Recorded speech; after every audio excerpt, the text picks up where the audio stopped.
आलोस तर तेच येते तेवढं पैसे कमीत कमी 7 हजार डिझेल लागणार टोल लागणार 2,000चा वेगळा मग जाऊन 10-12 खर्च येते हे आज गर्दी फुल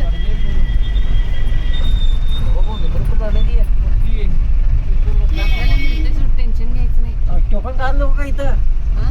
टोकन साठी बघ बाहेर नंबर आले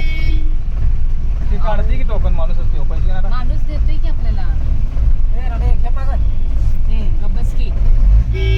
उतरणार आहे मी थांब की जरा अरे थांब की बरं जाऊ अरे थांब रे तो उतरणार आहे ऑनलाईनच काढलेली मामी शूटिंग करायला चिठ्ठी काढले नाही बघायला इथं काय दवाखान्यात करायचं ए, मी फोन लावू काय ग आणि ती ऑनलाईन भरले हॅलो टायमिंग किती दाखवले 1 ते 2